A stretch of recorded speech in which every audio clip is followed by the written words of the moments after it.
فرمائے گا، پھر ان کو کھڑا کرے گا۔ صحیح مسلم میں ہے، ابو ہریرہ رضی اللہ عنہ وارضاہ فرماتے ہیں رسول اللہ صلی اللہ علیہ وسلم نے فرمایا 2 پھونکوں کے مابین 40 ہوں گے۔ سائل پوچھتا ہے ابو ہریرہ رضی اللہ عنہ وارضاہ سے، اس سے مراد کیا ہے؟ 40 دن ہوں گے، 40 ماہ ہوں گے، 40 سال ہوں گے؟ وہ کہتے ہیں مجھے نہیں یاد۔ 2 پھونکوں کے درمیان 40 ہوں گے۔ اس کے بعد آسمان سے پانی اترے گا جس سے انسانی جسم قبروں سے ایسے نکلیں گے جیسے درخت اگتے ہیں، جیسے پودے اگتے ہیں، انسانی جسم اگ جائیں گے جیسے سبزی اگتی ہے۔ انسان کی ساری ہڈیاں گل سڑ جاتی ہیں، مٹی ہو جاتی ہے، سوائے ریڑھ کی ایک ہڈی کے۔ اسی سے قیامت کے دن دوبارہ انسان کو بنایا جائے گا اور اللہ عز و جل کے دربار میں کھڑا کیا جائے گا۔ لیکن اس کے ساتھ یاد رکھیے اللہ عز و جل نے اس زمین پر، اس مٹی پر اپنے انبیاء کے جسموں کو حرام کر دیا ہے۔ مٹی انبیاء کے جسموں کو کھا نہیں سکتی۔ یہ موت کے بعد دوبارہ اٹھایا جانا، یہ اللہ کے دربار میں دوبارہ پیش ہونا، جس وقت اسرافیل دوسری بار پھونکیں گے تو ساری مخلوق اپنے قبروں سے نکلے گی، محشر کی طرف دوڑے گی۔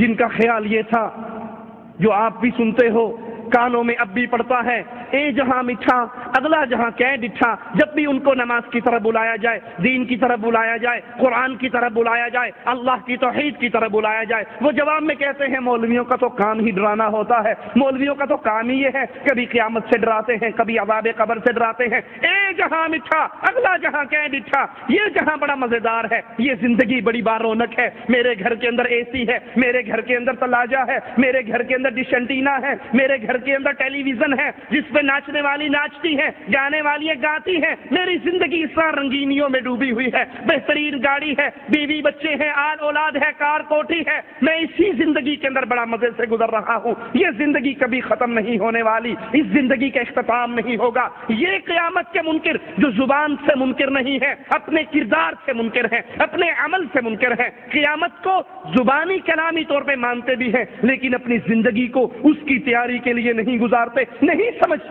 یہ اللہ نے 60 سال، یہ 70 سال، یہ 80 سال کی زندگی کیوں دی ہے؟ تمہارے بابا کو جنت اللہ نے انعام کے طور پہ دی تھی اور تمہیں اس دنیا پہ بھیجا یہ زندگی دے کر کہ اس زندگی کو ایسے گزارنا کہ اللہ تمہیں اپنی رحمت سے پھر جنت میں داخل کر دے۔ جنہوں نے اس قیامت کا عملی طور پہ انکار کیا یا زبان کے طور پہ انکار کیا، ان کی کیفیت کیا ہوگی؟ زعم الذین کفروا ان لن یبعثوا قل بلی وربی لتبعثن ثم لتنبؤن بما عملتم وذلك على اللہ یسیر۔ اللہ کی قسم ذرا اس آیت پہ غور کیجئے، کس طرح یہ حقیقت کو ہمارے سامنے کھول کر بیان کر دینے والی کتاب ہے۔ اللہ کا کلام کس طرح باتوں کو واضح کر دیتا ہے۔ جن لوگوں کو وہ کفار جو یہ سمجھتے تھے کہ وہ زندہ کر کے دوبارہ نہیں اٹھائے جائیں گے، یہ جہاں بڑا مزیدار ہے، اس جہاں میں عیش کرو، اس جہاں میں مزے کرو، اس کے بعد پھر کچھ نہیں ہے، جن کا یہ گمان تھا۔ پھر اللہ کے نبی، اللہ عز و جل اپنے نبی سے کہتا ہے، نبی قل، ان کو کہہ دیجئے کہ اللہ کی قسم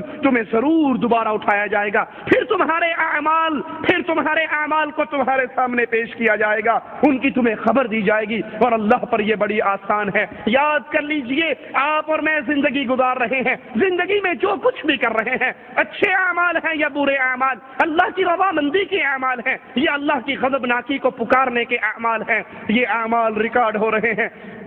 یہ اعمال قیامت کے دن انسان کو بتایا جائے گا۔ قیامت کے دن انسان اللہ کے دربار میں آئے گا تو یہ زمین پکار کر کہے گی فعل کذا و کذا فی یوم کذا و کذا علی الارض کذا و کذا، تیرے اس بندے نے فلاں دن فلاں جگہ پر کھڑے ہو کر فلاں گناہ کیا تھا۔ انسان پر اس کے گناہوں کو پیش کیا جائے گا۔ قرآن حکیم کے اس مقام پہ غور کیجئے، وَيَوْمَ نُسَيِّرُ الْجِبَالَ وَتَرَى الْأَرْضَ بَارِزَةً وَحَشَرْنَاهُمْ فَلَمْ نُغَادِرْ مِنْهُمْ أَحَدًا۔ قیامت کی وہ گھڑی اتنی شدید ہے، قیامت کے وہ دن اتنے شدید ہے، آج تم سنگلاخ پہاڑوں کو دیکھتے ہو جن کے ایک پتھر کو توڑنے کے لیے کبھی TNT بارود لگایا جاتا ہے، کبھی مشینیں لگائی جاتی ہیں، کبھی کوئی طریقہ ہے۔ قیامت کا دن ہوگا، یہ پہاڑ روئی کے گالوں کی طرح اڑتے پھریں گے۔ یہ پہاڑوں کو مالک کہتا ہے میں ان پہاڑوں کو چلاؤں گا اور آپ زمین کو ظاہر پائیں گے، ہم پھر سب کو اکٹھا کریں گے۔ اس دن کوئی نہیں بھاگ سکتا، اس دن کوئی فرار نہیں ہو سکتا، اس دن کوئی ایسی جا پناہ نہیں ہے جہاں انسان انسان اللہ سے بچ کر وہاں پر چھپ جائے اور اللہ کے دربار میں پیشی نہ ہو، اس دن سب کو اللہ کے دربار میں پیش کیا جائے گا۔ آج جتنے مکر و فریب کرنے والے، ان سب کے مکر و فریب قیامت کے دن ختم ہو جائیں گے، جس دن اکیلا اکیلا آدمی اللہ کے دربار میں پیش ہوگا، تنہا تنہا ہوگا، دائیں طرف دیکھے گا لا یرا الا اعمالہ، اپنے اعمال نظر آئیں گے، بائیں طرف دیکھے گا اپنے اعمال نظر آئیں گے، سامنے دیکھے گا جہنم دیکھتی ہوئی نظر آئے گی۔ اس دن کوئی سفارشی نہیں، کوئی سننے والا نہیں، کوئی دوست نہیں، کوئی پیسے لے کے کام کرنے والا نہیں، کوئی کسی کے واسطے سے کام کرنے والا نہیں۔ آج دنیا کے بدعقیدوں کو سامنے رکھ کر ان کے علماء سو اہل ایمان تو کیسے برباد کرتے ہیں۔ کوئی پردے دار عورت، کوئی مسلمان عورت کسی کے بہکاوے میں آ کر کسی نام نہاد پیر کی ملاقات کے لیے چلی جائے اور اس کا چہرہ پردے میں چھپا ہوا ہو، وہ اسے کیا کہتا ہے؟ بی بی تو پردہ کر کر آئی ہے؟ کہتی ہے ہاں میں مسلمان پردہ دار عورت ہوں۔ کہا پگلی تجھے کیا پتا یہ پیر صاحب ہے، یہ غوث اعظم ہے، یہ گدی نشین ہے، یہ سجادہ نشین ہے، یہ اعلیٰ حضرت ہے، قیامت کے دن انہوں نے تو بچانا ہے۔ اگر آج تیرا چہرہ نہیں دیکھیں گے تو تجھے کیسے پہچانیں گے؟ اپنے چہرے کو ننگا کر تاکہ قیامت کے دن یہ تجھے دیکھ لیں، یہ تجھے بخشوا لیں، یہ تیری سفارش کر لیں، یہ تجھے اپنے ساتھ جنت میں لے جائیں۔ ایک پروفیسر کی تقریر میں سن رہا جو کہنے لگا ہمارے جو غوث اعظم ہوں گے، ہمارے جو بزرگان ہوں گے، ان کے خیمے جہنم کے کنارے پہ لگے ہوں گے، اللہ کہے گا ان کو جہنم میں لے جاؤ، فرشتے جہنم میں جہنمیوں کو لے جا رہے ہوں گے، ہمارے غوث پاک ان جہنمیوں میں اپنے مریدوں کو تلاش کریں گے اور فرشتوں سے چھین چھین کر جنت میں داخل کریں گے۔ یہ آج کی بکواسات ہے، یہ آج کی خرافات ہے۔ قیامت کے دن کی خطرناکی کی کیفیت کو یاد کر لیجئے، اس دن سب کو اکٹھا کیا جائے گا، ہر بندہ تنہا آئے گا، اکیلا اللہ کے دربار میں آئے گا، کوئی اس کا ساتھی اور ساجی نہیں، کوئی اس کو بچانے والا نہیں، نہ وہاں پہ پیروں کا شور ہوگا، نہ وہاں پہ بابوں کا شور ہوگا۔ ایک ذاکر کہتا ہے کہ حشر کا میدان ہوگا، علی علی کی آواز پڑے گی، مولا علی کا راج ہوگا، علی اپنے ملنگوں کو پکڑ کے جنت میں لے جائیں گے۔ یاد کر لیجئے تنہا انسان اللہ کے سامنے کھڑا ہے، لیس بینہ وبین اللہ ترجمان، بندے اور اللہ کے درمیان کوئی ٹرانسلیٹر بھی نہیں ہے، کوئی مترجم بھی نہیں ہے، اللہ کے سوال ہے،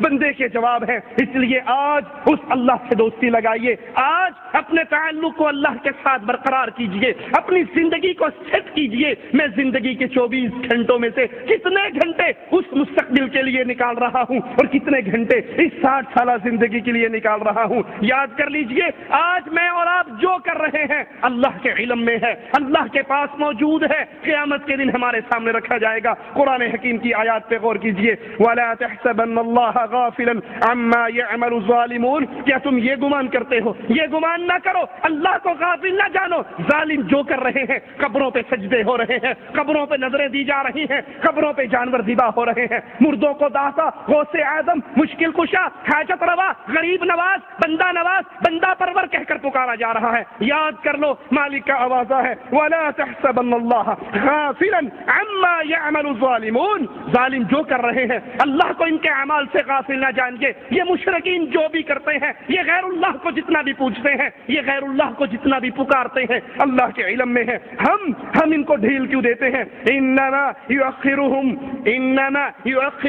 ہم ان کو ڈھیل دے رہے ہیں، ہم ان کو چھوڑ رہے ہیں، ہم ان کی رسی ڈھیلی کر رہے ہیں۔ کس لیے؟ لیوم، قیامت کے دن کے لیے، اس دن کے لیے تشخص فیہ الابصار، جس دن آنکھیں اوپر کو چڑھ جائیں گی، جس دن تنہا یہ اللہ کے دربار میں آئیں گے، اللہ کے دربار میں آئیں گے، ان کی گردنیں جھکی ہوئی ہوں گی، ان کے دل ڈر رہے ہوں گے۔ کیوں؟ یہ کیوں ڈریں گے؟ اس لیے وما قدر اللہ حق قدرہ، انہوں نے اللہ کی قدر نہیں کی، انہوں نے اللہ کے مقام کو نہیں پہچانا، انہوں نے اللہ کی شان کو نہیں پہچانا، اللہ کے فقیروں کو اللہ کا شریک بنایا، اللہ کے منگتوں کو اللہ کا ساجی بنایا، اللہ کے سوالیوں اور بھوکوں کو اٹھا کر اللہ والی صفات دے کر کبھی اسے غوث اعظم کا نام دیا، کبھی داسا کا نام دیا، کبھی مشکل کشا کہا، کبھی حاجت روا کہا، کبھی اس سے اولاد مانگی، کبھی اس سے رزق مانگے، اس سے اولاد مانگی جس کے اپنے یتیم ہو گئے، اس سے اولاد مانگی جس کی اپنی بیوہ ہو گئی، اس سے اولاد مانگی جو کپڑے اتارنے کے قابل نہ رہا، غسل کرنے کے قابل نہ رہا، قبرستان جانے کے قابل نہ رہا،